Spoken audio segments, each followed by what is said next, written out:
샬롬 샬롬 샬롬 샬롬. 하나님 사랑합니다. 여러분 주 안에서 사랑합니다. 오늘 에스겔 38장 전체 중에서 17절에서 23절을 중심으로 우리 함께 은혜를 나누도록 합니다. 이스라엘 전쟁에 대해서 하나님께서 말씀하시죠. 에스겔을 통해서 38장과 39장은 이어지는 이야기가 나타나는데 곡과 마곡이 그 통일된 이스라엘을 공격하는데 하나님이 개입하셔서 곡과 마곡은 멸망하고 하나님의 백성은 승리한다는 내용으로 진행이 되고 있습니다. 이스라엘의 원수들은 어떤 존재들일까? 우리가 보죠. 원수들의 구성입니다. 곡이 두목이죠. 곡을 GOD라고 이렇게 얘기를 하죠.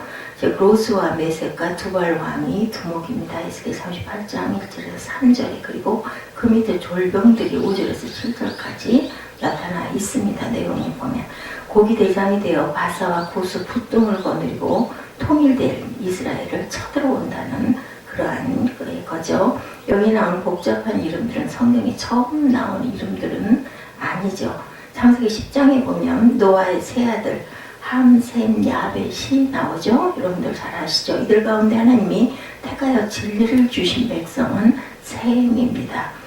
이스라엘은 셈의 후손이죠. 그런데 바사, 부수, 붓, 고멜, 도갈마는 함과 야벳의 후손이죠. 복잡한 이름이 있어도 노아의 세 아들 이름만 알고 있으면 됩니다. 함, 셈, 야벳. 그렇죠? 에스겔 38장은 함과 야벳의 자식들이 셈의 자식을 공격한다라는 그런 내용입니다.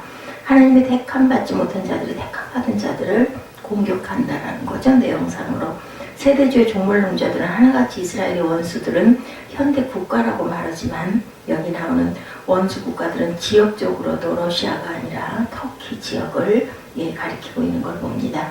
그러므로 에스겔 38장을 러시아가 쳐들어와서 이스라엘과 전쟁을 하는 것이 아니라 성경에 대한 바른 의미의 해석은 바로 같은 민족, 터키지요. 비슷한 그 동족들이 전쟁을 하는 것이다. 에스겔 37장 막대기 예언에서 이미 말씀드렸듯이 원수들이 공격하고 있는 통일된 이스라엘은 교회를 의미하는 것이고 그리고 하나님 나라를 의미합니다. 이스라엘을 대적하는 원수 나라들은 메시아이신 예수 그리스도를 대적하는 흑암의 세력들이죠. 세속적인 세력들을 의미하는 것이지 그 이상의 의미는 우리가 조금 삼가해야 될 내용이다.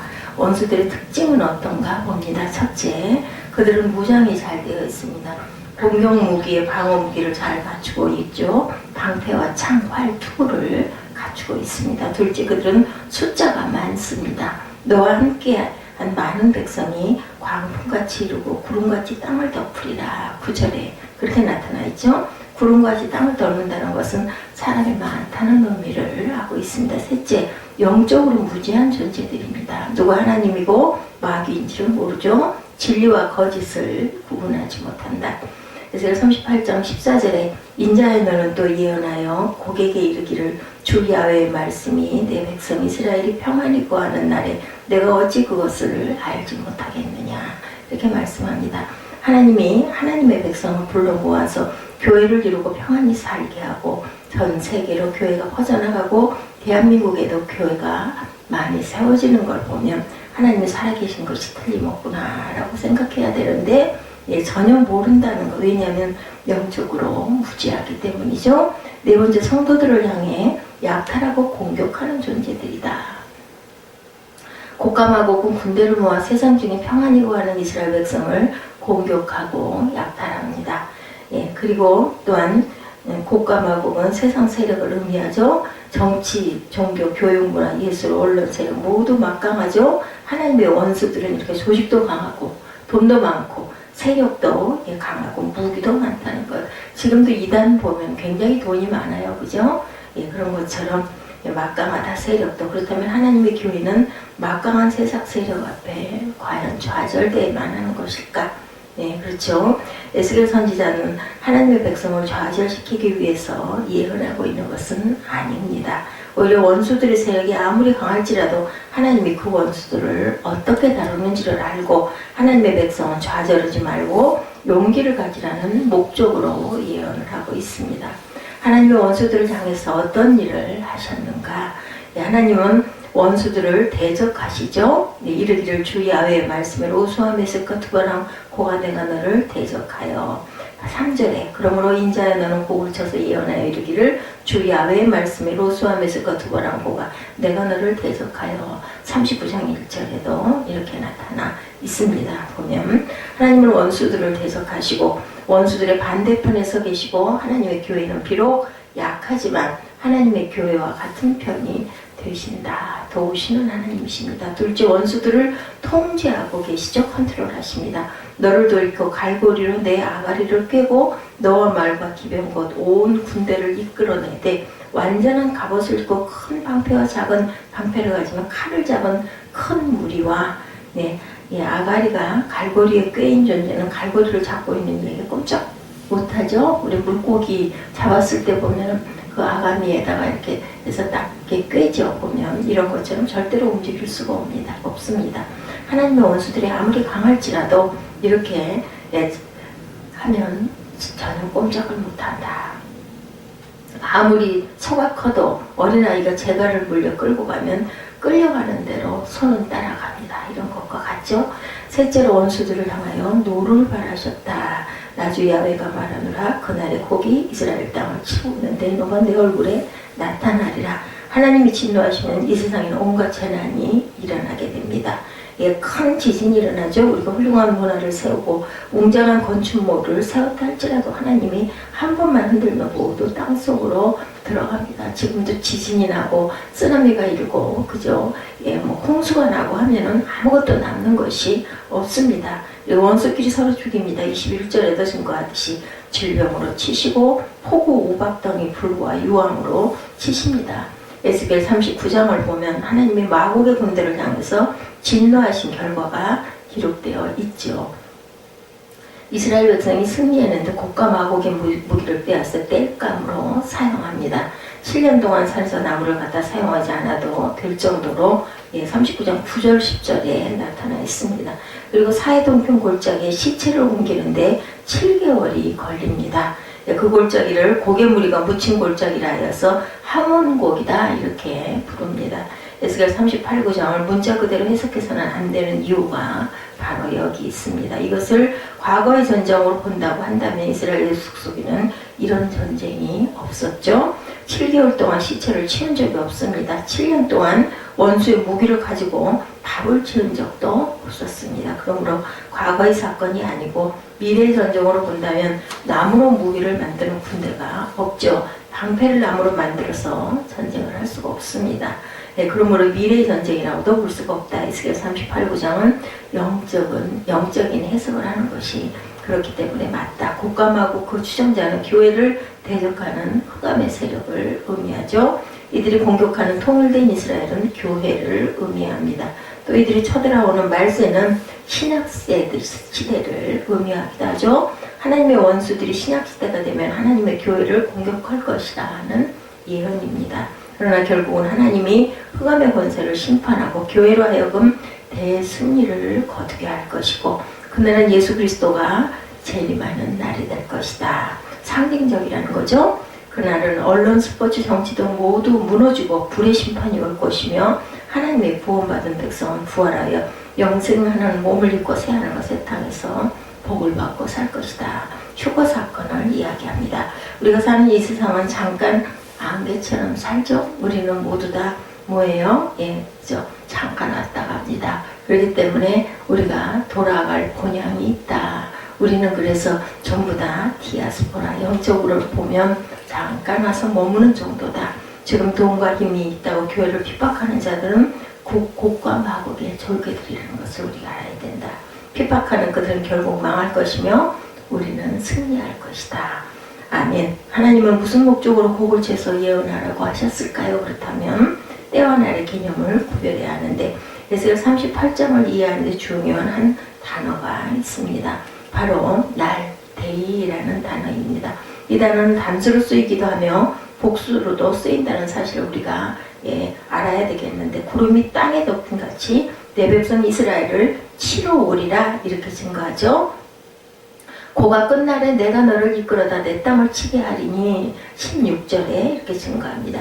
고개 군대가 통일된 이스라엘 하나님의 교회를 핍박하는 것은 복수로 쓰인 것이고 나주 야훼가 말하노라 그날에 고기 이스라엘 땅을 치러 오면 내 노가 내 얼굴에 나타나리라 이렇게 말씀하죠. 내가 투기와 맹렬한 노를 바라였거니와 그날에 큰 지진이 이스라엘 땅에 일어나서 여기서는 그날이 단수로 쓰이죠. 복음서에는 예수님이 나를 복수로 말씀하시다가 단수로 말씀하신 어법이 자주 등장합니다.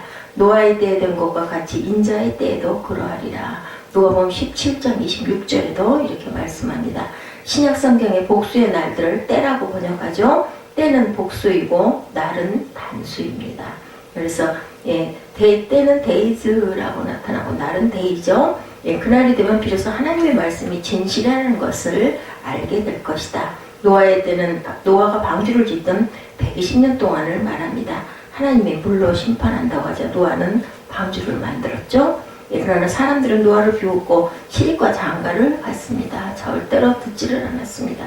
이제 방주를 만들었던 때는 끝나고 방주로 들어가는 날이 왔지만 그는 홍수가 왔는데 노아 8식구를 제외하고는 모두 죽었죠. 아무도 노아를 따라오지 않았습니다.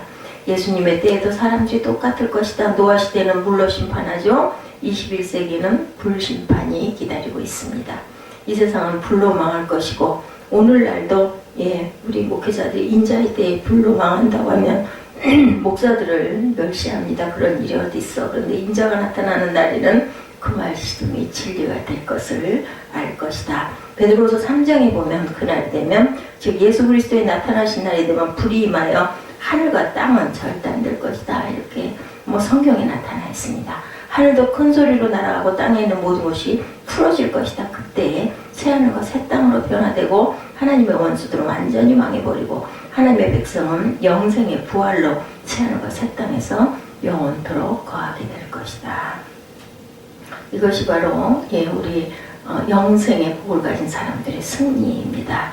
사단을 무찌르는 거죠. 지금 에스겔 선지자는 바벨론의 포로가 되어 있는 유다 백성을 향해서 예언하고 있습니다.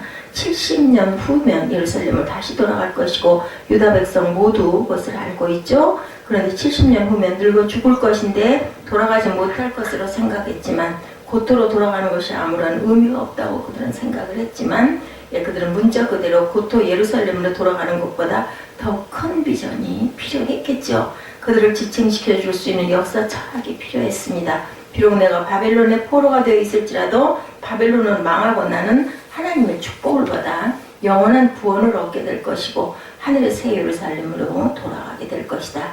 하나님은 내 편이시고 나를 축복하시고 내게 승리를 주실 것이다. 궁극적으로 승리하게 되는 승리의 확신이 그들에게는 필요했죠. 요한계시록의 의미도 바로 이것입니다. 사도 요한 당시 로마 황제가 핍박하고 예수 믿는 사람들을 목을 베어 죽이죠. 세상 사람들이 예수를 믿으면 목베임을 당하고 죽을 것이다 이렇게 생각을 합니다. 하나님이 사도 요한의 영혼을 하늘보자 천국으로 데리고 올라가서 천국에 가서 요한이 보니까 목베임 당하고 사랑한 사람들이 망한 줄 알았는데 천국에서 예수 그리스도와 함께 왕노릇을 하고 있었던 겁니다. 요한이 그걸 보고 내려와서 노마가 너희의 목을 칠지라도 신앙을 지키라. 목베임을 당한 사람들은 천국에서 왕노릇을 하고 있더라라고 전하죠. 우리가 지금 약하고 핍박을 받을지라도 그리스도와 함께 왕노릇할 사람들이다. 그래서 초대교회 성도들은 헤로당과 로마가 연합하여 핍박할 때 다윗이 예언했고 에스겔이 예언한 대로 세상 여왕들이 뭉쳐 우리를 핍박하는구나. 그 말씀이 맞구나라고 합니다. 세상의 군왕들이 나서며 관원들이 함께 모여 주와 그리스도를 대적하도다. 사도행전 4장 26절에 성도들은 이런 원수들 앞에 절대로 떨지 않았죠. 그들은 두려워하지 않았습니다. 로마서 8장 31절에 그런즉 이 일에 대하여 우리가 무슨 말을 하리요? 만일 하나님이 우리를 위하시면 누가 대적하리요? 하나님이 우리 편이신데 감히 누가 우리를 대적하겠나? 누가 우리를 정죄하고 송사하겠느냐? 이렇게 얘기합니다. 비록 우리는 현세에서 주를 위하여 종일 도살할 양같이 여김을 받을지라도 넉넉히 이길 것이다. 로마서 8장 37절에 그러나 이 모든 일에 우리를 사랑하시는 이로 말미암아 우리가 넉넉히 이기느니라.